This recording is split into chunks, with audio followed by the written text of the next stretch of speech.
Bonjour à tous et à toutes, bienvenue dans les Déconspirateurs, l'émission générique.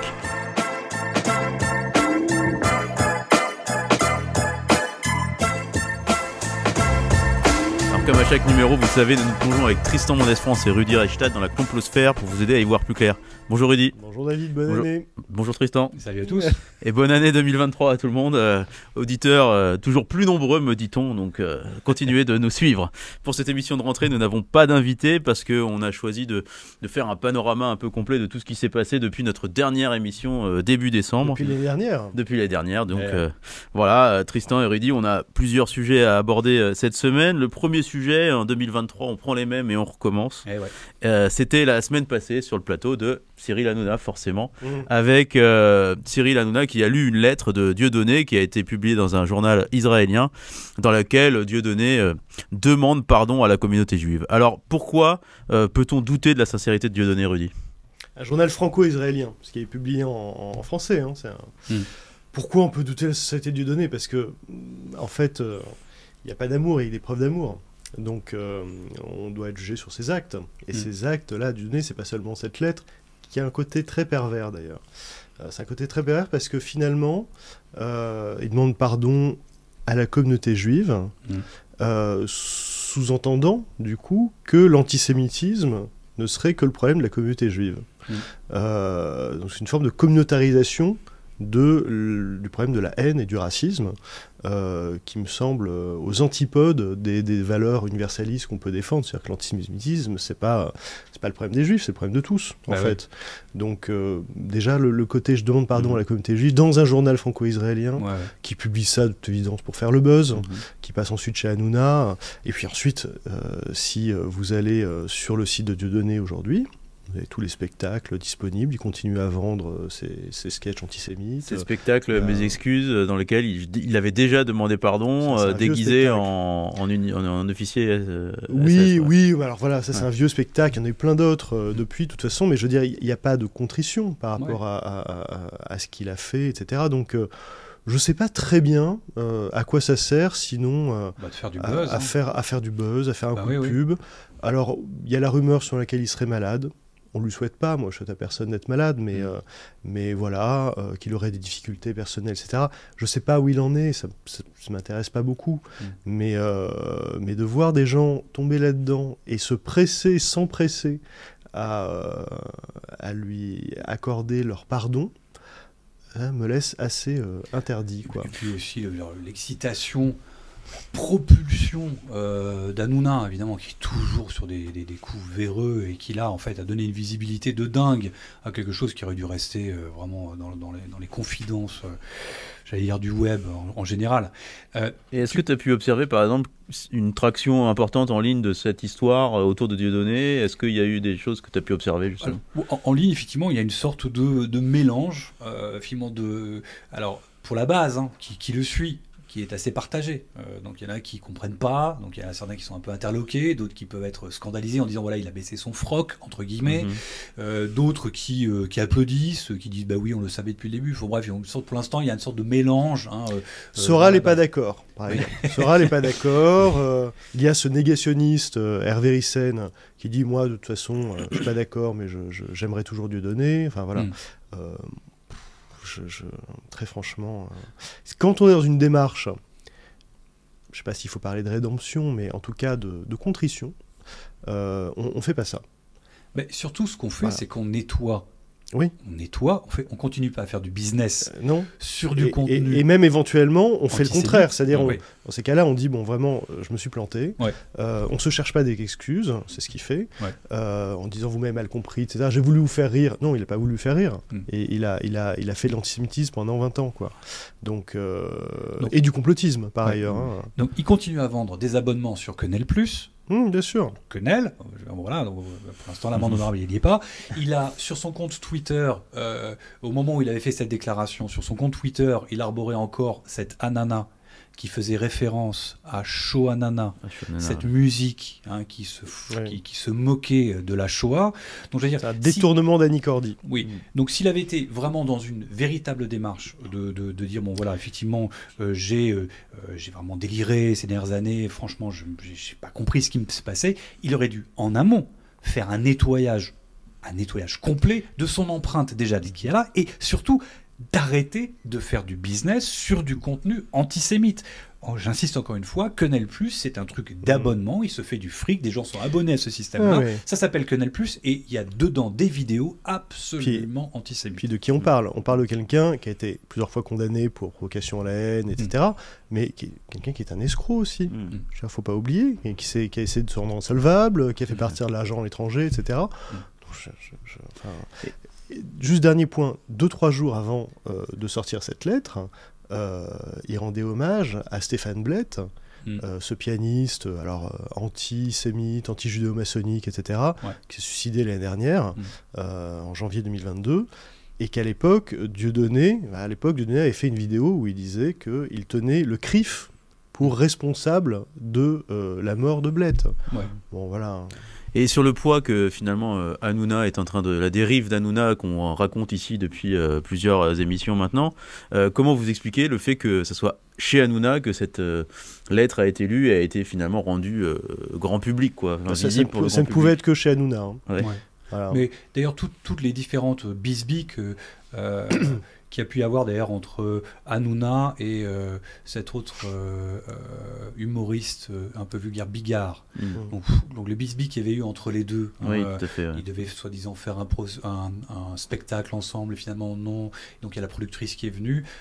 Qui c'est qui a profité de tout ça et qui a mis tout ça devant la télévision? C'est Hanouna. Donc je veux dire, bon voilà, Hanouna fait vraiment les égouts des sujets en général et du web en particulier. Là où ça pose problème, c'est lorsqu'il, encore une fois, met la focale, la lumière, et donne une audience de fou à des individus que nous on suit et qui sont problématiques, qui sont antisémites et complotistes, évidemment. Quoi. Et alors il y a une chose qu'on apprend dans l'émission d'Hanouna où il lit cette lettre, parce qu'il y a Jean-Marie Bigard, et Bigard dit qu'il n'a jamais rompu avec Dieudonné pendant toutes ces années, que oui, ils avaient un projet de spectacle, finalement ça s'est interrompu, etc. Mais donc je trouve que ça éclaire d'une lumière nouvelle aussi toute la trajectoire de Bigard pendant toutes ces années, parce que Bigard, il n'est pas bête, il lit la presse comme tout le monde, il a accès aux informations qu'on a, toi et moi, il sait bien que Dieudonné, il a fait monter Forisson-sur-Seine, il connaît bien les condamnations de Dieudonné pour antisémitisme, donc oui, il se positionne aussi par rapport à ça. Enfin, voilà.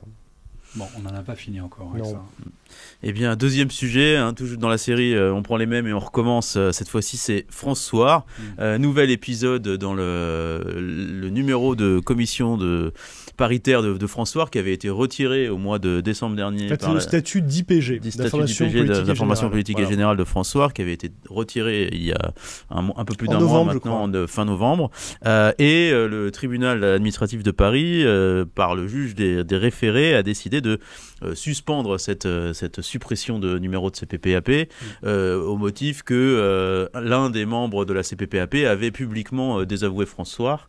Est-ce que vous pouvez nous dire un peu comment vous voyez les choses à ce niveau-là par rapport à cette décision et pourquoi la première décision de retirer ce numéro de CPPAP à France Soir vous paraissait légitime?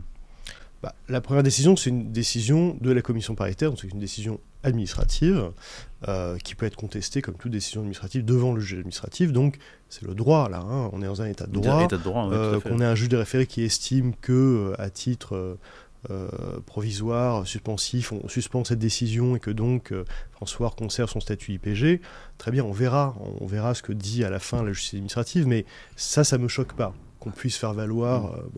Maintenant, que François se soit fait retirer son statut IPG, ça me semble la moindre des choses en fait, parce que c'est un site qui fait pas de l'information. Voilà, je peux pas aller contre ma conscience et dire le contraire. Et on peut se demander comment ils ont obtenu ce statut dès le début. Alors, une fois, avec les conditions. Alors il l'avait hérité de l'ancien François. Il l'avait hérité de l'époque où ils étaient encore un média d'information classique. Mais qu'il ait pu être renouvelé. Alors je sais plus exactement à quel moment il a été renouvelé. Mais en tout cas, ce qui est sûr, c'est qu'aujourd'hui, c'est un site, un média qui a opéré sa mue. C'est un site qui participe très clairement de la mouvance conspirationniste, qui publie des tribunes regrettant, ou en tout cas promettant la veuve, c'est-à-dire la guillotine à des médecins, sous prétexte qu'ils accompagnent la politique de vaccination. C'est un site qui publie une tribune de Francis Lalanne disant que, appelant l'armée à putcher Emmanuel Macron. C'est un site qui explique que, aussi dans une tribune, que la pandémie est une pseudo-pandémie. Bon, voilà. Et puis qui, entre parenthèses, nous diffame, nous calomnie. Voilà, moi j'ai dû, pour essayer de mettre... comment dire, de faire cesser autant possible le harcèlement dont on était victime. J'ai porté plainte contre Xavier Azalbert il y a quelques... qui est le directeur de la publication. Quelques semaines, voilà. Donc, non, c'est clairement pas un média d'information, donc il a rien à faire, enfin, c'est évidemment pas un média qui doit avoir un statut IPG. Non, c'est clairement. Voilà. Bon, on verra bien ce que le Conseil d'État dira. Alors, première chose, clairement, ils vivent ça comme une sorte de victoire absolue, une sorte d'explosion de joie. Comme on l'a connu pour Péronne, quand la chambre disciplinaire du Conseil de l'Ordre des médecins avait blanchi Péronne. C'est du fair game, c'est normal qu'ils le fassent. Après, c'est une mauvaise foi folle. Mais bon, bref, ils le font. Je note, soit dit en passant, que c'est quand même l'une des rares procédures judiciaires que François gagne, qu'Azalbert, parce que franchement, ils enchaînent plutôt des échecs judiciaires ces derniers mois, ces dernières années. Et au-delà de ça, je vois quand même deux avantages, et je rebondis sur ce que tu disais, deux avantages à cette décision, c'est que ils ne peuvent plus dire que la justice est aux ordres. Mais ils le disent quand même. Si à la fin on leur donne pas gain de cause, ils diront mais voilà, bien sûr, la preuve que... Ce moment-là, je peux avoir ce petit plaisir-là, simplement de pouvoir leur dire, bon ben là, vous voyez bien que la justice est indépendante. Et donc ça c'est la première chose. Et puis comme tu disais à l'instant, c'est aussi que il faut qu'ils admettent, même s'ils ne le feront pas, mais qu'on est effectivement dans un état de droit. Et que cet état de droit peut leur être parfois favorable. Donc voilà, il y a peut-être un côté pédagogique qu'on peut espérer sortir de cette séquence-là, c'est de leur faire réaliser que on est dans un état de droit et que la justice est indépendante et qu'elle peut leur être favorable et que parfois elle ne l'est pas. Et on verra. Bon, bref, donc on verra ce qui se passera dans les mois qui viennent. Ce qui moi m'inquiète un tout petit peu, c'est que ce moment de suspension où voilà, François va pouvoir ressortir son vernis de je suis un vrai média, etc. Combien de temps ça va durer? Je n'ai pas d'informations sur la temporalité judiciaire, les délais. En général, ça se fait pas rapidement. En général, surtout quand on parle d'atteindre le Conseil d'État. Donc si ça se trouve, c'est quelque chose qui peut durer très longtemps, cette situation-là. Donc bon, bref, j'espère que ce sera court, mais on n'a pas de précision sur les délais. Ce que tu veux dire, c'est que François va continuer à nuire un peu, à diffuser la mauvaise information à une large communauté avec un sous vernis. Couvert du vernis. Ouais. Avec le vernis de je suis un média, un vrai média. Alors ça change pas énormément de choses. Ce que ça change, c'est l'accès au régime spécial de la presse. Donc tant qu'ils ont un statut IPG, ils ont accès à ce régime préférentiel, mais fondamentalement, avec ou sans statut, enfin avec ou sans agrément. Ils sont tout aussi toxiques. Oui, c'est ça. Oui, mais disons c'est le vernis, c'est la prestance, la posture, disons générale.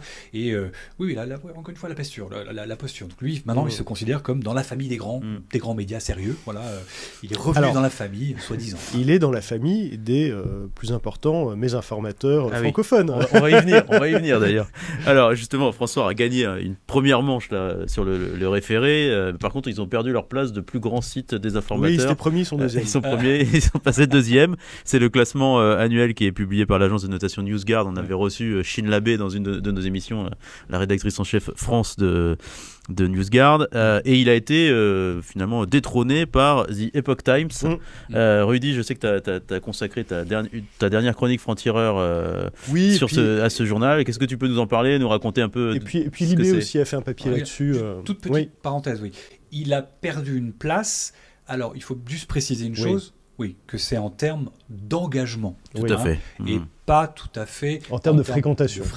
Parce qu'en termes de fréquentation... L'engagement sur les réseaux sociaux, je crois que l'étude NewsGuard porte sur Facebook et Twitter. Les engagements, pour être précis, c'est le chiffre cumulé des commentaires, des partages et des likes. Qui est très significatif. Qui est très significatif. Ça donne une idée de l'empreinte numérique et de la viralité d'un... Voilà. Donc The Epoch Times. The Epoch Times, c'est un média qui existe dans plus d'une trentaine de pays, dans plus d'une vingtaine de langues, et qui est un média privé, qui est celui d'une organisation politico-religieuse, politico-spirituelle, certains parlent de secte, qui est Falun Gong. Falun Gong, c'est un mouvement qui est apparu dans les années 90 en Chine, et qui a commencé à être persécuté par les autorités chinoises au tournant des années 2000. Parce que ils avaient de plus en plus d'adeptes, ils se rassemblaient, ils font une sorte de gymnastique respiratoire, et ça, évidemment, ça n'a pas plu au Parti communiste chinois, on peut le comprendre, qui prétend avoir le monopole quand même de l'empire sur les consciences, etc. Donc c'est un mouvement dont les dirigeants et les fondateurs sont partis en exil aux États-Unis. Et d'ailleurs, ils font ce fameux spectacle dont on voit souvent la publicité dans le métro sur l'histoire de la Chine millénaire, etc., qui n'a rien à voir avec les autorités de la République populaire de Chine. Et donc Falun Gong a ce média depuis plusieurs années maintenant, The Epoch Times. Ils ont une chaîne également, une télé sur le câble, qui est aussi une web TV, une chaîne YouTube, etc., qui s'appelle NTD, pour New Tang Dynasty. Et ces deux médias-là ont pris un tournant très ouvertement alt-right. En 2016, ils ont pris fait et cause pour Trump, parce que je pense que notamment le discours très anti-Pékin de Trump a résonné. Ils sont très anticommunistes. Bon. Et du coup, c'est devenu un média d'extrême droite. Et donc un média qui prend des libertés très grandes avec les faits. De fait, qui tend ses micros à toutes les personnalités que nous, on suit de la complosphère. Là, très récemment, ils avaient un long entretien avec Louis Fouché, mais il faut voir, vraiment, c'est tous les gens qu'on voit sur Sud Radio, TV Liberté, Radio Courtoisie, parfois sur CNews, ou chez Hanouna, on les retrouve sur New Tang Dynasty, sur NTD et sur Epoch Times. Et parfois, des personnalités même assez confidentielles. Je pense à François Diebenthal, qui est ce Suisse qui délire sur le complot maçonnique, etc. Il y est aussi. Quoi. Ils font ça à l'international. C'est-à-dire qu'en Allemagne, ils vont inviter des personnalités de l'AfD. De l'AfD. Enfin bref, dans chaque pays, ils vont effectivement être une sorte de porte-voix, d'accélérateur, des franges marginales et extrémistes, alors des complotistes, des covido-complotistes, et de l'extrême droite de façon assez traditionnelle. Mais ce qui est fou, c'est que derrière donc ce média-là, donc il y a cette mouvance Falun Gong qui elle-même est quand même assez dingue. Je veux dire, les croyances d'un des principaux responsables de cette mouvance qui avait donné un interview dans un journal dans les années... Au Time Magazine, je crois. Dans Time, oui, soit dans Time Magazine, qui lui expliquait un peu quelle était la philosophie, un peu, ou l'histoire, la genèse un peu de... La genèse, ou en tout cas à la fois la philosophie, les croyances de cette mouvance. Ils croient à des choses délirantes. Ils pensent qu'il y a des extraterrestres qui vont nous cloner. Qui veulent nous cloner, qui sont à l'origine, disons, de la science, mais qui nous poseraient problème. Enfin bref, donc c'est vraiment, on n'est pas loin de la scientologie dans les croyances un peu folles. Et bon, ça c'est assez peu questionné. Et comme tu disais, donc il y a ce spectacle qui a un succès assez significatif, vraisemblablement. Dans tout le métro parisien, on voit des affiches gigantesques, et je crois qu'ils vont aussi en province, qui fait en gros l'apologie de la Chine pré-communiste. C'est ça en gros l'idée. Et si on va sur le site, d'ailleurs, de ce spectacle, il est fait mention, on voit une mention, il faut la chercher sur le site, mais on voit une mention de la mouvance Falun Gong. Donc on sait que c'est cette mouvance-là qui est derrière donc ce fameux empire médiatique dont Epoch Times et NTD sont l'émanation. Donc surprenant, en tout cas, le tournant d'audience qu'ils ont pu avoir. J'ai juste un chiffre en tête. Juste Epoch Times, quasiment personne ne connaît. Sauf que si on regarde par exemple la page Facebook d'Epoch Times Paris, même pas Epoch Times Paris, d'accord, on a 1,4 million d'abonnés. On prend la page du média national Libé, il est, je crois, à 1,2. En tout cas, il a moins d'abonnés. Donc, on a un média que personne ne connaît, qui a plus d'abonnés sur Facebook qu'un média national que tout le monde connaît. Donc ils ont fait un travail de fond d'acquisition d'audience. D'acquisition d'audience, ou en tout cas sur les sujets, ils ont réussi à surfer sur les bons sujets. La période Covid a été spectaculaire en termes d'audience pour eux, donc ils ont évidemment explosé durant la séquence Covid essentiellement. Ils ont profité évidemment de la mandature de Trump aussi pour gagner en traction. Ils ont été d'ailleurs des promoteurs de la mouvance QAnon assez tôt aussi. Ils ont été un gros relais de la mouvance QAnon aux États-Unis et du Covid après. Donc voilà, le résultat c'est 30 pays présents dans 30 pays avec des audiences en ligne ou en tout cas une empreinte sur les réseaux sociaux spectaculaire. Alors, 4e sujet dans la série, la désinformation laisse des traces et laisse une empreinte sur ceux et celles qui y sont confrontés. C'est une étude qui vient de paraître, qui a été publiée par la Fondation Jean Jaurès, la Fondation Reboot et l'IFOP, qui vise à estimer un peu la porosité des jeunes, mais pas que, aux contre-vérités scientifiques. Alors, en vrac, on peut noter que 27% des jeunes ne croient pas à la théorie de l'évolution, que 16% pensent que la Terre est plate, que 20% pensent qu'il est possible que la Terre soit plate. Possible que la Terre soit plate, tout à fait. 20% pensent que les Américains ne sont jamais allés sur la Lune. C'est en hausse depuis 2017, qui était visiblement la dernière mouture de cette étude. Rudy, comment tu analyses ces chiffres qui correspondent aussi à des chiffres que toi tu avais publiés aussi à la Fondation Jean Jaurès à un moment donné avec Conspiracy Watch? Oui, d'abord, ce qu'il faut dire, c'est que c'est une étude, une enquête qui a été menée à l'initiative de la Fondation Reboot. C'est la deuxième enquête qu'elle a demandé à l'IFOP, sachant que la première a été publiée au début de l'année 2022, de mémoire, aussi sur ces questions-là, d'irrationalité, etc. Et que comme l'IFOP a exploité des résultats en reprenant des énoncés qui étaient présents dans des enquêtes qu'on a portées, nous, Conspiracy Watch, avec la Fondation Jean Jaurès, dans 3 vagues d'enquêtes en 2017, 2018 et 2020, eh bien, ils ont proposé à la Fondation de Jean Jaurès de s'y associer, la Fondation a accepté, et donc on a présenté les résultats, d'ailleurs autour d'Étienne Klein, la semaine dernière, à la Fondation, en public, et effectivement, ça vient corroborer des choses qu'on avait déjà. Il n'y a pas vraiment de surprise, en fait, que les 18-25 ans, 18-24 ans soient plus perméables à cet imaginaire complotiste, à peu près quel que soit le sujet, que les seniors, c'est-à-dire les plus de 65 ans. Et le principal enseignement, c'est que oui, c'est une tendance qui se confirme, que ça signifie très concrètement que si cette tendance-là se confirme, il n'y a pas de raison de penser que la vapeur est en train de s'inverser, eh bien, par simple remplacement générationnel, eh bien, on vivra dans une société à moyen terme qui sera plus influencée par cet imaginaire-là. Or, on sait que cet imaginaire complotiste, il s'accompagne en général une forme de défiance à l'égard des institutions démocratiques, que c'est le symptôme d'un malaise, d'une crise et d'une déconsolidation démocratique, pour reprendre les termes de Yascha Mounk, et qu'on a de la marge. On n'est pas la société la plus complotiste d'Europe, on n'est pas la moins société complotiste d'Europe. Les Danois, sur un sondage YouGov, ils sont 2 fois moins complotistes que nous sur la plupart des sujets. Les Turcs, significativement plus que nous. Or, ce qu'on voit lorsqu'on s'intéresse à la distribution par pays de ces croyances complotistes, c'est que là où elles sont les plus prégnantes, eh bien, sont des pays où la démocratie ne se porte pas très bien. Donc, c'est un sujet d'inquiétude. Et alors, au-delà de ça, parce que là, j'ai parlé que des théories du complot, il y a tous les résultats concernant la défiance à l'égard de la science, à l'égard des résultats scientifiques.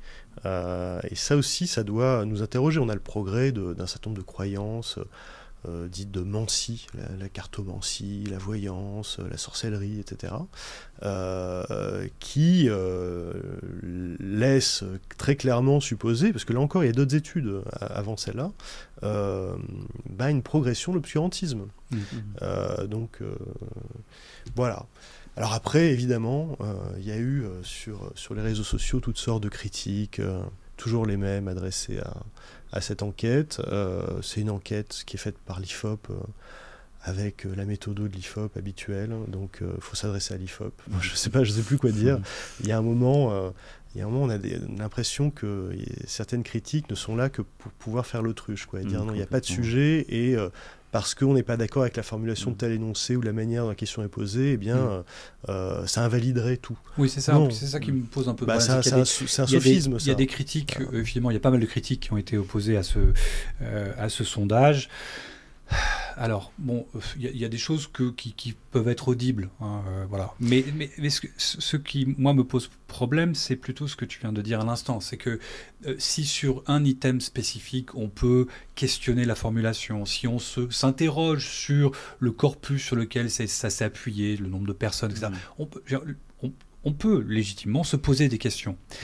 Mais passer de ces questions sur des items spécifiques à globalement, les indicateurs qu'on voit ressortir, grossiers, mais généraux, de ça, qui corroborent d'autres questions qui pouvaient être les mêmes d'ailleurs, donc même si elles ne sont pas bonnes, au moins on peut voir un différentiel sur les mêmes questions posées sur le temps. Bref, remettre ça en cause et tout mettre à la poubelle, bon, voilà. Là, c'est là où la critique me pose un peu plus. Je pense qu'en plus, il y a une confusion entre la réception médiatique par les grands médias de ces résultats, et puis l'enquête en elle-même, parce que parfois, alors je ne sais plus si je l'ai entendu, en tout cas j'ai vu passer ça, oui, tant de jeunes croient que la Terre est plate. Non, c'est pas la question qui est posée. La question, c'est pas la Terre est plate. La question, l'énoncé, c'est il est possible que la Terre soit plate, et non pas ronde. Donc c'est déjà un pas de côté. Pourquoi on l'a posé comme ça, cet énoncé? Parce que à l'époque où on l'a construit, on s'est dit, si on dit la Terre est plate, on n'aura aucune donnée exploitable. On ne pourra pas faire d'écart parce que les gens sont tous... on sera à zéro, quoi, entre 0 et 2 points. Donc il est possible que la Terre soit plate. Ça ouvre, ça permet d'avoir des gens qui laissent la porte ouverte à l'idée que la Terre puisse être plate. Voilà. Et donc, il faut prendre ça en compte, bien sûr. Ouais. Et en fait, je pense qu'une grande partie de ces critiques viennent aussi du fait que beaucoup de gens ne comprennent pas ce que c'est un sondage. Un sondage, c'est pas la vérité révélée. Un sondage, c'est un outil pour rapprocher une réalité qui en vaut bien d'autres et qui a évidemment ses limites. Il n'y a pas de sondage dans lesquels il n'y a pas de biais. L'important, c'est de les connaître, et l'important, c'est de savoir qu'il faut les prendre en compte. Et à la rigueur, le chiffre brut de tant de personnes croient à ça ou souscrivent à ça est moins intéressant que l'écart qu'on peut avoir entre les générations. C'est différent. Ah oui, il y a ça, puis aussi le différentiel entre les mêmes questions posées à intervalles réguliers. Voilà, c'est l'approche longitudinale, comment ça évolue. Voilà. Oui. Et puis, dans cette enquête, il y a aussi un chiffre intéressant qui est que, ça n'a rien à voir avec la théorie du complot, mais quand même, on a 41% des jeunes qui disent qu'ils font confiance à un influenceur, un créateur de contenu sur TikTok parce qu'il a beaucoup d'abonnés. Et que donc le nombre important d'abonnés serait gage de fiabilité de l'information. Donc là, ça signe quand même une sorte d'échec dans notre capacité à sensibiliser à l'éducation aux médias. Mais je trouve que ça résonne quand même avec les recommandations de la commission Bronner dont tu faisais partie, Rudy, l'année dernière.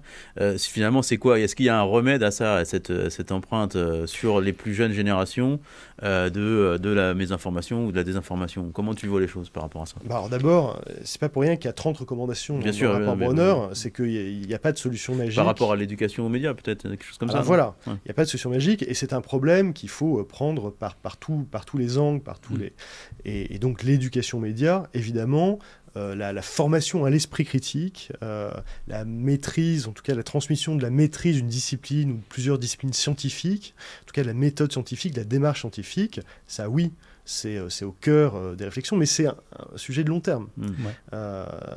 Or là, on a un sujet dans lequel on est dans l'urgence. Bah oui, parce que les gosses baignent là-dedans aujourd'hui, et je vois pas, même, allez, je dirais, au collège, il faudrait que les profs de collège, déjà eux-mêmes, soient suffisamment familiers de l'outil, sachent à quel point il y a une prégnance dans la fabrication même des référents culturels des jeunes au collège. Bon, je veux dire, il faudrait que lui-même soit un TikToker pour pouvoir mesurer la force, la puissance, la mécanique de comment est-ce que les jeunes consomment du TikTok aujourd'hui. Bon, bref, donc il y a toujours une sorte de temporalité qui n'est pas la même entre l'urgence du maintenant de la consommation des gosses et le moyen long terme de la machine éducative qui, elle, est beaucoup plus lente à s'adapter, clairement. Il y a l'éducation média, il y a la question de la régulation des plateformes, il y a la question de la régulation des créateurs de contenu, justement, et de leur modèle économique, du financement de tout ça, de la responsabilité des plateformes de crowdfunding, des acteurs de la publicité problématique. Donc, c'est un sujet vaste. Mais quand même, je vais rajouter encore une chose. Il faut comprendre qu'un sondage, surtout lorsqu'il est porté par plusieurs partenaires, c'est compliqué à faire. Les instituts de sondage, ils ont leurs propres contraintes. Et donc, ils font partie de la discussion lorsqu'on construit un sondage. Ça, beaucoup de gens, je pense, n'en ont pas forcément conscience. Ensuite, il y a lorsqu'on leur commande un sondage, ce qu'ils nous livrent à la fin.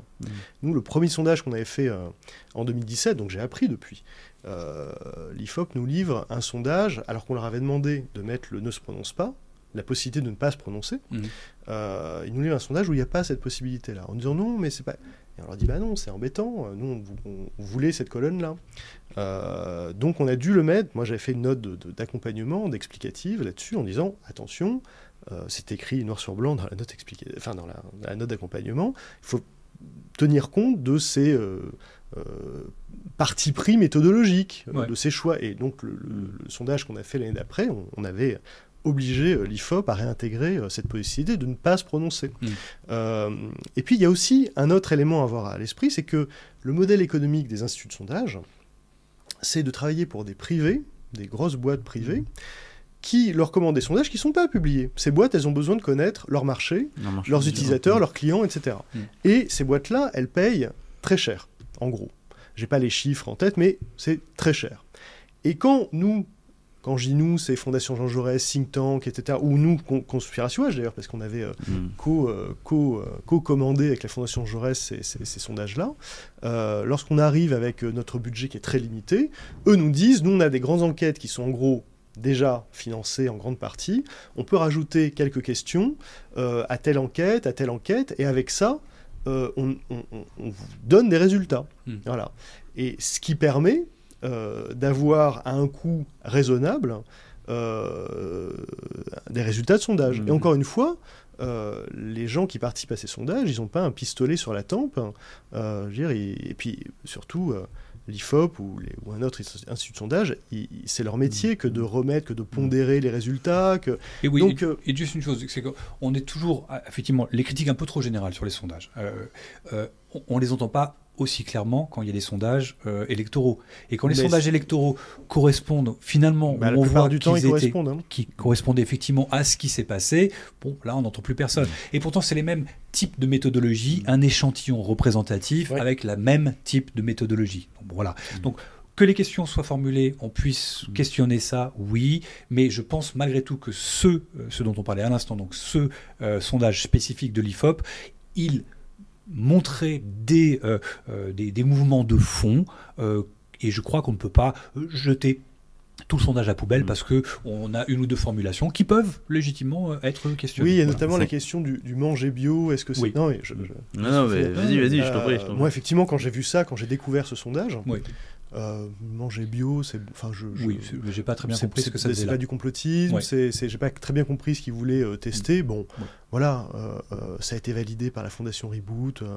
On s'est dit, est-ce que à cause de ça, on va refuser de s'associer voilà, on s'est dit non, il y a quand même des choses intéressantes qui viennent jeter une nouvelle lumière sur les résultats qu'on avait dans des sondages antérieurs. Voilà, encore une fois. Un sondage, c'est un instrument, c'est pas une vérité révélée. Personne dit il faut croire. Voilà, c'est intéressant en soi, on peut en tirer des enseignements. Et en tout cas, bon voilà, c'est ce que tu viens de dire, c'est-à-dire l'idée que parce qu'il y aurait des choses tout à fait imparfaites, etc., ou très perfectibles, invaliderait du coup tout le fond, me semble un peu... ça me semble un peu excessif. Voilà.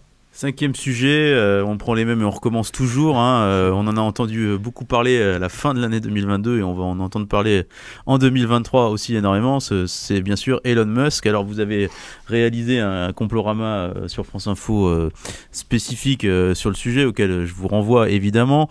Mais je voulais qu'on y revienne un petit peu sur à la fois la façon dont Musk a réactivé certains comptes de l'extrême droite américaine et puis sur la façon dont les théories conspirationnistes vont peut-être avoir plus de place sur le nouveau Twitter. Ouais. Rudy ou Tristan peut-être. Déjà, si on suit un peu des choses un peu dans l'actu, donc on sait que Elon Musk a réhabilité un nombre faramineux de comptes problématiques. Et pour les derniers en date, qui sont quand même symboliquement, je trouve, assez forts, on a à la fois le général Flynn, qui était probablement l'un des personnages qui gravitaient autour qui a été le conseiller de Trump, et qui a été probablement l'une des personnalités qui a le plus, j'allais dire, propulsé tout l'imaginaire QAnon très très haut dans l'appareil administratif américain, enfin, encore qu'on pourrait même se poser la question de Trump, en tout cas. Et Flynn, qui jusqu'à encore aujourd'hui a été un promoteur évidemment des fraudes électorales jusqu'à encore aujourd'hui. Du thème des fraudes électorales et de l'élection volée évidemment, et que Biden a volé l'élection à Trump. Et puis on a aussi Ron Watkins, dont le compte est réapparu. Alors Ron Watkins, c'est avec son père probablement, si ce n'est pas lui-même, s'il n'est pas lui-même QAnon, Q, le fameux Q des QAnon, il est celui qui a permis à Q d'apparaître sur le forum dont il était administrateur pour Ron Watkins, et son père était propriétaire des différents sites sur lequel Q est apparu. Et Ron Watkins, lui donc, vient de réapparaître là, sur Twitter. Et Ron Watkins, c'est aussi l'un des grands promoteurs de toute la fantasmagorie des fraudes électorales autour de Dominion, donc les machines électorales électroniques aux États-Unis. Et lui avait fait des vidéos virales en expliquant que dans les codes, il avait trouvé que tout le monde pouvait hacker, lui-même avait hacké. Enfin bref, tout un grand délirium qui s'est terminé d'ailleurs par un symposium organisé par un individu dont j'ai oublié le nom, mais qui vend des coussins. Des coussins. Oui, qui vend des coussins. C'est le grand personnage américain qui est un vendeur de coussins et qui a organisé un symposium autour des fraudes électorales et notamment des fraudes électroniques aux États-Unis, dans lequel était intervenu tout un parterre de complotistes. Bref, parenthèse fermée. Retour donc sur Twitter de nombreux comptes qui avaient sauté à la période, à l'époque où les réseaux sociaux avaient compris la dangerosité et le côté inquiétant de l'empreinte, de la marque, de la viralité de cette mouvance QAnon. Et donc il y avait des dizaines de milliers de comptes, peut-être même plus, qui avaient été virés des différentes plateformes sociales parce qu'ils avaient compris qu'il y avait un problème avec cette mouvance QAnon. Aujourd'hui, les QAnon, les profils QAnon reviennent, et on le dit d'ailleurs dans notre podcast, on a même aujourd'hui un compte QAnon francophone, qu'on connaît bien, qui s'est acheté la fameuse pastille bleue de certification, ce qui quand même, symboliquement est quand même fou qu'on soit passé d'un travail vraiment très significatif des plateformes, une prise de conscience gigantesque des plateformes sociales il y a quelques années, en se disant oui, les QAnon c'est vraiment un vrai problème, pour en arriver à aujourd'hui à avoir un compte en France, un compte QAnon, décodeur avec un Q. Je sais qu'ils refusent qu'on considère qu'ils sont des mouvements QAnon, mais ils sont QAnon, évidemment. Parce qu'ils disent on n'est pas anon. Oui, on n'est pas anonyme. Ce qui est absurde, parce que QAnon, c'est la mouvance en général des gens qui croient en gros en Q, ce qui est absolument leur cas. Donc il n'y a pas de détails, il n'y a pas de problème là-dessus. Et donc bref, donc, quand même la symbolique d'avoir ce compte-là, qui est maintenant aujourd'hui, en 2023, il y a un compte Q avec une belle pastille de certification, c'est quand même fou la trajectoire qu'on a pu, l'arc qu'on a traversé, et dans laquelle on est, enfin dans le moment dans lequel on est, avec l'arrivée de Musk au pouvoir, voilà. Qui lui-même a déjà diffuser des théories conspirationnistes en ligne sur son compte Twitter. Donc voilà, qui est aussi un pourvoyeur de désinformation. On en a parlé pas mal dans l'émission. Alors évidemment, on ne va pas se répéter ce qu'il y a là-dessus. Mais justement. Mais il faut juste savoir, quand même, juste que les gens prennent bien conscience de ça. Il a relayé des théories, ou il a relayé des contenus complotistes ou des contenus qui sont des références à l'univers complotiste, très clairement sur la période du Covid, des mésinformations, mais il a aussi relayé, pour le coup, je sais pas moi, l'exemple qui moi toujours me trouve assez frappant et quand même assez dingue, c'est surtout l'exemple où il a fait la promotion des Freedom Truckers américains, Convoi de la liberté. Donc le convoi de la liberté, canadien, pardon, cette mouvance canadienne, qui était une mouvance complotiste, anti-vax, à l'intérieur duquel est apparue la reine. La reine du Canada. La reine Romana Didulo. La reine QAnon du Canada. Donc on avait vraiment tous les frappés, tous les extrémistes, tous les dingos QAnon extrémistes qui étaient dans cette mouvance-là. Et on a un Musk qui en fait la promotion à plusieurs reprises. Ce mouvement du convoi des libertés qui, à la fin des fins, a été, où le Premier ministre canadien a dû envoyer quand même des forces de l'ordre pour essayer de libérer Montréal, qui était bloqué pendant plusieurs semaines, et qui a fait que Musk a décidé de partager une image du Premier ministre canadien avec une effigie d'Adolf Hitler, pour essayer de critiquer sa façon un peu autoritaire d'avoir libéré Montréal des blocages et de toute cette effervescence. Ce sont les mêmes qui se plaignent qu'on les diaboliserait, qu'on serait dans la réduction ad Hitlerum, etc. C'est ça qui est toujours rigolo.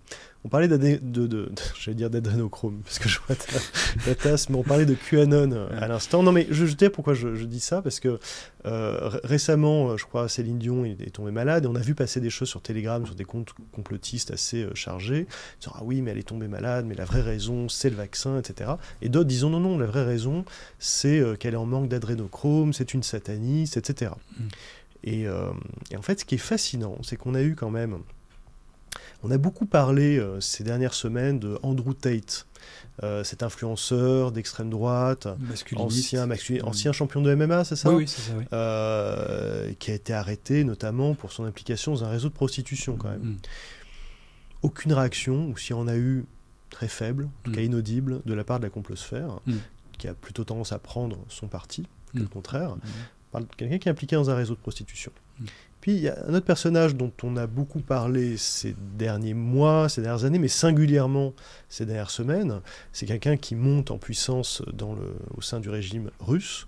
C'est Yevgeny Prigojine. Alors pour la petite histoire, Yevgeny Prigojine, il est derrière le groupe de mercenaires Wagner, dont on connaît les exactions en Afrique, en Ukraine.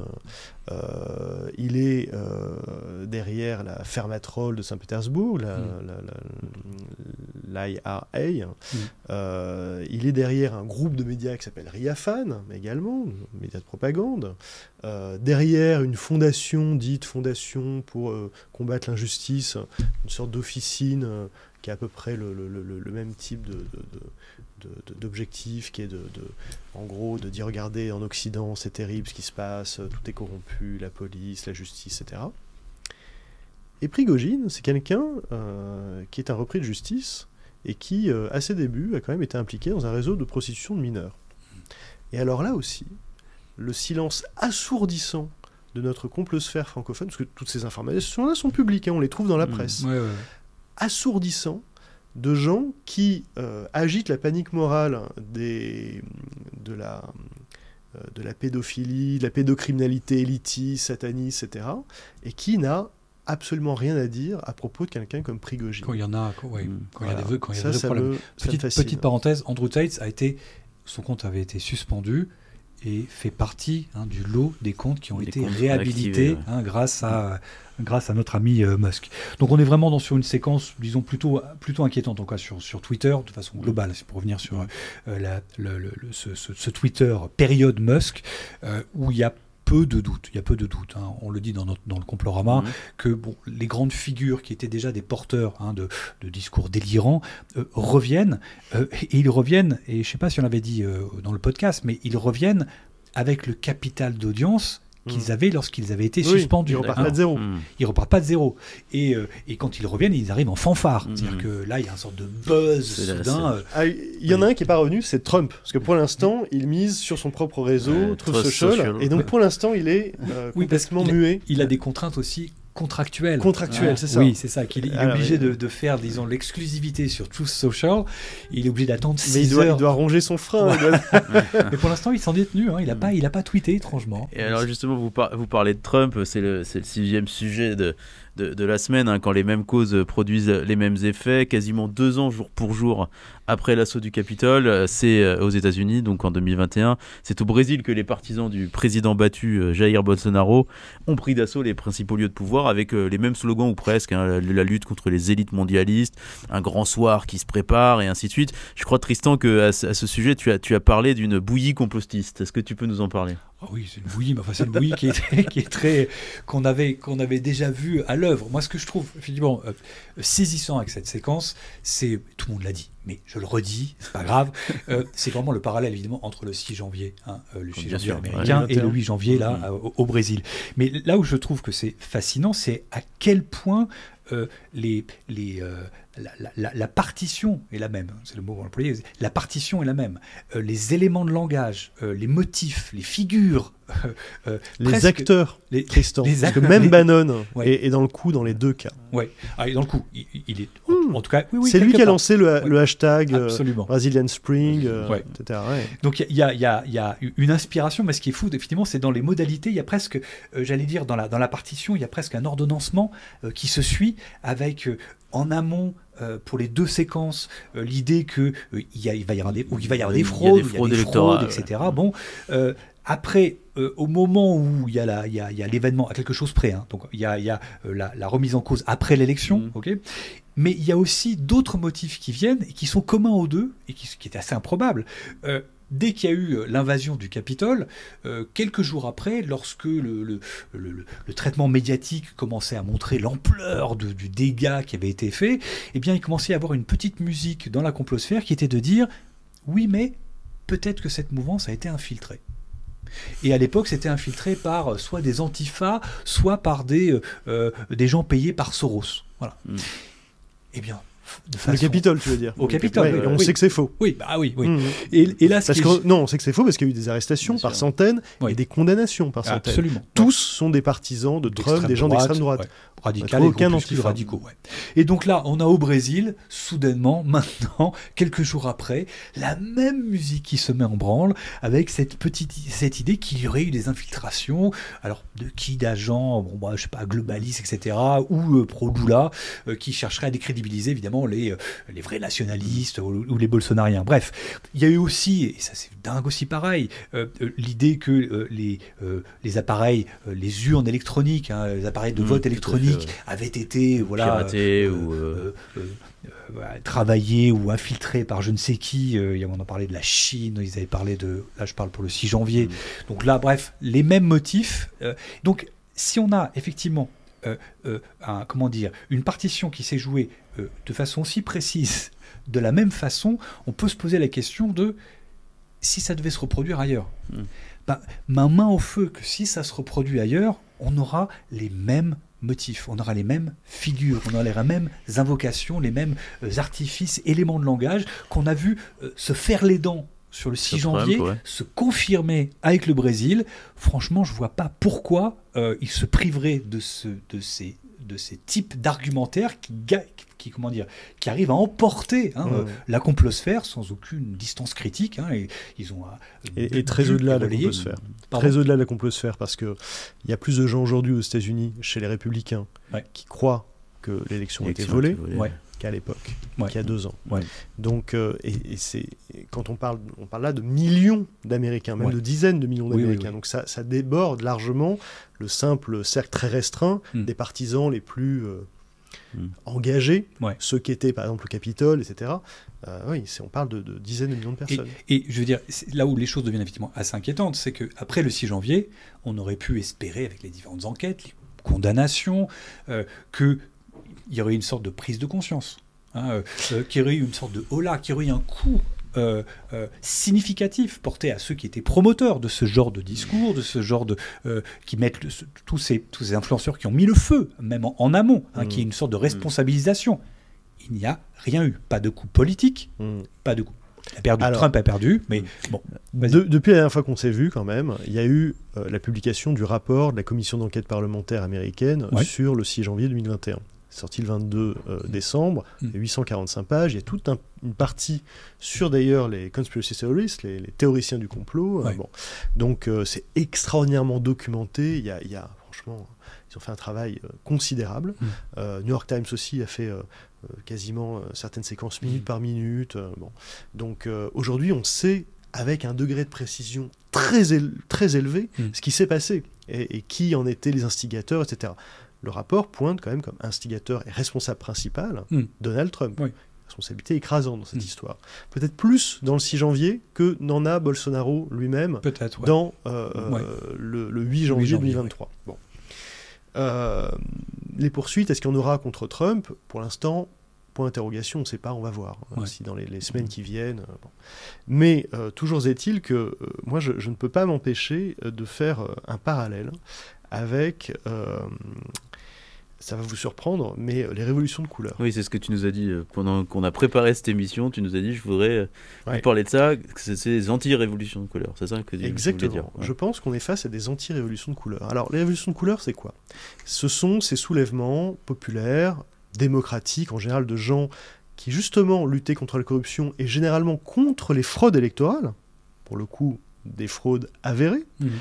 Alors en Iran, c'était la révolution verte, le mouvement vert. Avant ça, en Géorgie, révolution des roses, la révolution orange en Ukraine. On va parler de révolution des bleuets en Biélorussie, etc. etc. Avec l'idée, vous avez compris, le pouvoir des fleurs, c'est-à-dire révolution et soulèvement non violent. Non violent.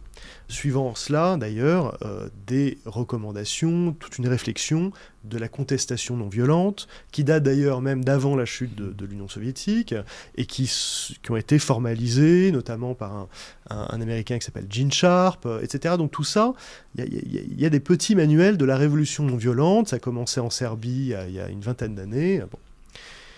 Et ces révolutions de couleur, elles ont été... En tout cas, cette expression-là a été avalée par la pensée complotiste pour dire, mais en fait, ces révolutions de couleur, ce sont des coups d'État soft, ce sont des coups d'État pilotés par l'étranger, en fait, par Washington, George Soros, etc. Parce que c'est vrai que George Soros finance des mouvements pro-démocratie, c'est vrai que le département d'État finance des mouvements pro-démocratie, notamment dans l'espace post-soviétique. Ils s'en cachent même pas. Tout ça est publié très, très librement, c'est dans la presse, bon. Donc, il ne s'agit pas de déstabiliser des sociétés, il s'agit de venir en aide à des gens qui essaient de lutter contre la corruption et pour plus de liberté. Bon, évidemment, les régimes autoritaires n'aiment pas ça, donc ils traduisent tout cela en théorie du complot en disant « mais tout ça, c'est fait pour nous nuire, pour mettre la pagaille dans nos pays ». Donc ça, c'était le modèle d'interprétation qu'on a eu depuis 15 ans. À chaque fois qu'on avait un soulèvement démocratique, l'idée c'était de le vider de sa substance, d'en faire un mouvement artificiel piloté de l'étranger, pour pouvoir en plus les accuser d'être des cinquièmes colonnes, etc. Des traîtres. Bref. Là, depuis quelques années, j'ai l'impression qu'on a des anti-révolutions de couleur. Pourquoi ? Quel est le point commun de ces gens qui, dans des démocraties occidentales, refusent le verdict des urnes, prône la violence, la prise du pouvoir par la force, par l'armée. Les Trumpistes attendaient la mise en vigueur, enfin l'entrée en vigueur de la martiale quand même, il faut le rappeler. Les bolsonaristes là, qui ont envahi la place des Trois à pouvoir, ils appelaient ouvertement l'engagement, l'intervention militaire. D'accord. Bon. Et puis, au-delà de ces deux événements qui suivent un scrutin, il y a deux autres choses dont j'aimerais parler. Parce qu'en plus, alors, les bolsonaristes, ils avaient tous le maillot de la Seleção, l'équipe nationale de foot brésilienne. Donc, maillot jaune et vert, un peu de vert, bon, aux couleurs du Brésil. Les Américains, les partisans de Trump qui ont envahi le Capitole, arboraient des drapeaux américains, parfois des drapeaux sudistes, confédérés, etc. nous, on a eu quand même en France un mouvement qui s'appelait le mouvement des Gilets jaunes. Jaune, c'est une couleur. Ouais. Effectivement, on les reconnaissait. Les Gilets jaunes, quand même, à un moment, au début du mouvement, fin 2018, ils sont passés à proximité de l'Élysée. Certains avaient pour projet de marcher sur l'Élysée. D'accord ? Certains des Gilets jaunes, des figures les plus influentes des Gilets jaunes, sont illustrés en appelant l'armée à putcher le président de la République. Je pense à Francis Lalanne dans les colonnes de François. On a en Allemagne le mouvement des Reichsbürger, quand même, qui arborent eux le drapeau d'avant la République de Weimar, c'est-à-dire le drapeau noir, blanc, rouge du Deuxième Reich. Parce que les symboles du Troisième Reich sont interdits. Donc ils se réfèrent plutôt à ce passé-là. Et parmi les Reichsbürger et les contestataires anti-pass sanitaire, anti-mesures sanitaires, on a eu quand même une tentative, on s'en souvient pas, mais en août 2020, de marcher sur le Bundestag, d'accord, dans le bâtiment du Reichstag à Berlin.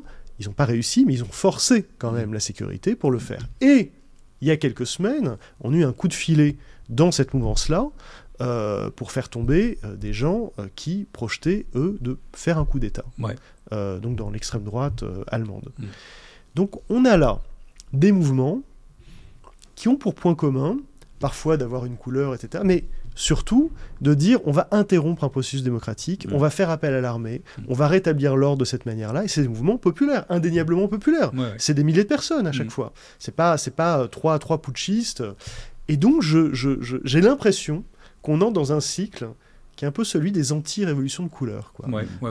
C'est-à-dire des vrais mouvements populaires, mais avec des idées pas seulement réactionnaires, je veux dire, plutôt martiales en rupture avec les valeurs de la démocratie. Alors qu'ils ont le mot démocratie à la bouche, évidemment. Bien sûr. Mais c'est une vision un peu fantasmée. Mais effectivement, c'est cette les soviétiques aussi, ils avaient le mot démocratie populaire. Absolument. Mais cette passion pour l'autorité, effectivement, qu'on voit apparaître... oui, pour l'autorité. Oui, si, pour l'ordre, ou une certaine idée de l'ordre, même si eux créent le désordre en faisant ça. Mais bon, bref. Mais en tout cas, une passion pour les militaires, c'est quelque chose qu'on voit effectivement dans tous les milieux, dans la complosphère qu'on suit depuis pas mal de temps. Il y a souvent eu une passion pour l'institution militaire. Ça va de Rémi Daillé à je ne sais qui. Tu disais l'ordre et les ordres, j'ai failli de sortir une phrase qui va agiter tous les conspis qui vont nous voir, c'est que du désordre, du chaos peut sortir l'ordre. Ordo of chaos. Alors là, ça y est, c'est fini. Les Illuminati, voilà. Mais c'est une phrase qu'ils aiment beaucoup en général. Alors, on va changer complètement de sujet pour terminer cette émission. En préparant ce numéro des Déconspirateurs, Tristan, tu nous as dit vous n'imaginez pas ce qui est en train d'arriver. Vraiment, bientôt presque l'émission sera faite par une intelligence artificielle. Alors, elle est peut-être déjà, d'ailleurs. Peut-être, ouais. Alors, est-ce que tu peux nous raconter un peu ce que tu as observé et ce pourquoi tu penses que ça peut être une révolution, notamment aussi dans les univers qui nous intéressent? Bah oui, c'est surtout sur nos sujets à nous. Je vais essayer de focaliser un peu là-dessus, parce que je ne vais pas revenir, franchement, je crois que tout le monde a entendu parler de ChatGPT dans les médias. On a Rudy, parlé, il a entendu pas ce matin seulement. Mais en gros, cette idée que, en tout cas, il y a une intelligence artificielle, ou plusieurs types d'intelligence artificielle, mais notamment une qui a été lancée par OpenAI, qui a vraiment bouleversé le landerneau. Tout le monde a commencé à se dire oui, il se passe quelque chose. Et bon, bref, moi ce que j'aimerais, c'est juste focaliser ce sur quoi en quoi, disons, ces intelligences artificielles peuvent être intéressantes pour des personnes comme nous qui suivent l'univers de la complosphère. Et je vois peut-être plusieurs pistes. Notamment une que j'ai vu apparaître de certains analystes, de spécialistes qui s'inquiètent déjà de ce chat GPT qui peut générer automatiquement du contenu avec très peu d'input. Donc, explique quand même 2 secondes comment ça marche. Oui, comment ça marche. C'est pas seulement un moteur de recherche. Oui, c'est impossible de vous expliquer comment ça marche, mais je peux vous dire ce qu'il en sort. En gros, chat GPT, vous posez des questions, par exemple, vous lui demandez de synthétiser du contenu, vous lui demandez de générer des réponses par rapport à des questions que vous pouvez poser, et il va essayer de répondre avec base de données qui correspond à des milliards de contenus qu'il a pompés en ligne, et il arrive à générer des contenus, ce qu'on appelle les contenus prescriptifs. Prédictifs, pardon. Et donc il arrive à prédire en gros ce qu'on souhaiterait qu'il nous dise. Au-delà de ça, c'est de la magie. Et tout ça en quelques fractions de secondes. En fractions de secondes, et c'est de la magie, je ne sais pas comment ça marche derrière. Mais pour revenir à ce que j'allais dire, c'est en quoi est-ce que ça peut devenir dangereux? C'est par exemple dans la production de contenu de propagande.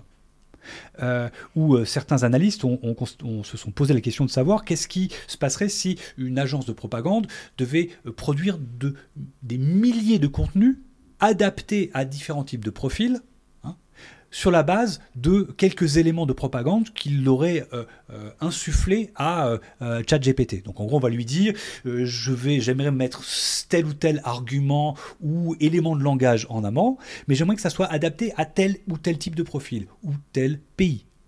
Ce qui permettrait déjà, par exemple, à ceux qui veulent pousser à la propagande, et au lieu d'avoir des propagandes avec du Google Translate, ou que les Russes cherchent à faire de la pub en ligne, mais sans utiliser des Google Translate assez moches, où on arrive à identifier que c'est pas forcément français, et bien ça, ce genre d'outillage pourrait faciliter ce genre de contenu.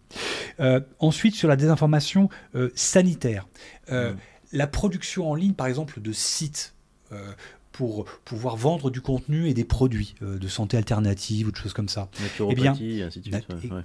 Eh bien, ChatGPT peut être une sorte de béquille rédactionnelle et surtout peut industrialiser la production d'articles où on peut lui dire, voilà, j'ai 20 produits, fais-moi 20 articles de promotion sur ces 20 produits axés sur l'immunité et le Covid.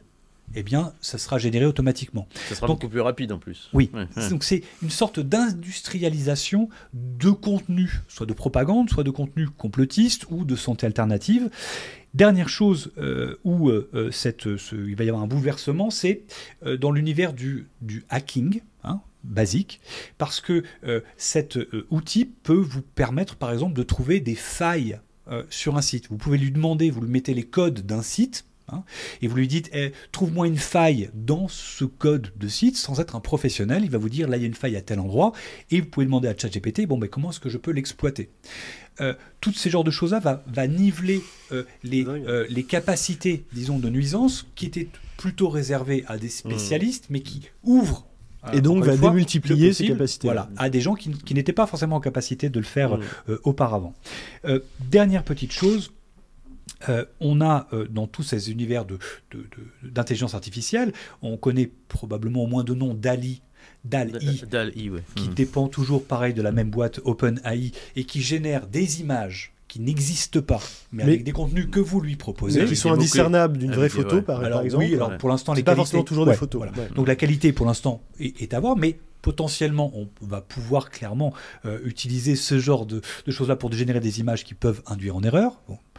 Et la dernière chose, c'est qu'il y a un projet qui est une déclinaison de DALL-E, mais qui serait adapté au son et qui permettrait de générer du faux son, des fausses paroles, des fausses pitchs, à partir de quelques échantillons d'un son, d'une voix de quelqu'un, avec les potentialités folles de désinformation que ça pourrait avoir. Alors c'est quoi l'étape suivante? L'étape suivante, c'est est-ce qu'on va tous douter de tout le temps, de l'authenticité de tout ce qu'on voit, et donc peut-être se dire Internet, finalement, c'est vraiment pas l'endroit où trouver l'information et la connaissance. Pour ce qui est de ce qui nous concerne, la désinformation en général, je crois que c'est pas tant de douter de tout que d'avoir des outils qui permettent de produire en masse du contenu de désinformation. Et donc de noyer ce à quoi on pourrait être exposé, d'avoir plus de contenu, plus de blogs, plus de sites, plus d'articles qui font la promotion en disant qu'on peut soigner le cancer avec du citron ou de la désinformation. Bref, je crois que c'est plus l'industrialisation ou disons la facilitation, la facilité avec laquelle ils vont pouvoir produire du contenu bien écrit, relativement propre, et de façon industrielle. Et alors là tu parles de l'industrialisation de la désinformation. Est-ce que ChatGPT pourra aider un site comme Conspiracy Watch demain à faire des notices de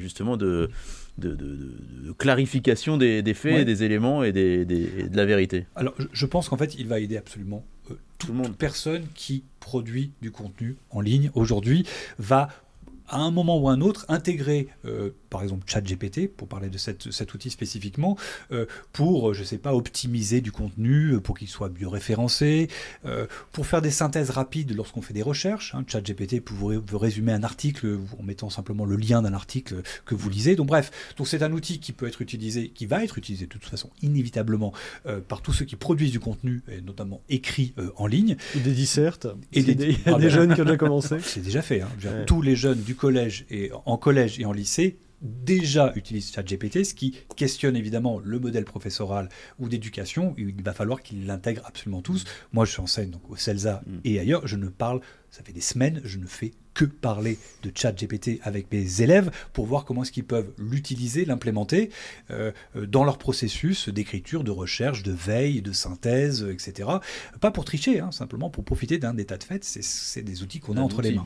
En tout cas, pour la complosphère, c'est malheureusement quelque chose dont ils vont clairement s'emparer. Donc il faut garder ça à l'œil. Et je pense vraiment que le danger, c'est la massification, ou disons l'augmentation de la qualité de ce qui peut être produit et du nombre d'occurrences qu'ils peuvent faire. Encore une fois, on a vu l'épisode de Cambridge Analytica dont la puissance était de pouvoir faire de multiples publicités adaptées au profil des différents individus. Eh bien, avec ChatGPT aujourd'hui, ou l'intelligence artificielle, on peut produire des centaines de contenus adaptés à différents types de profils et créer 15 blogs qui pourraient s'adresser à des niches d'audience particulières, avec des contenus générés en quelques secondes, en ayant simplement les éléments qu'on veut mettre et qu'on veut mettre en avant. Bref, on est au début du commencement d'un bouleversement et il va falloir qu'on suive ça de près de notre côté. Eh bien, ça sera certainement au programme de nos prochaines émissions. Cette émission, comme chaque semaine, a été réalisée par Martin Béraud, préparée par Victor Motin. On retrouve Tristan et Rudy dans Complorama sur France Info. Et moi, je vous dis à dans 15 jours. Salut. Ciao, ciao. Salut.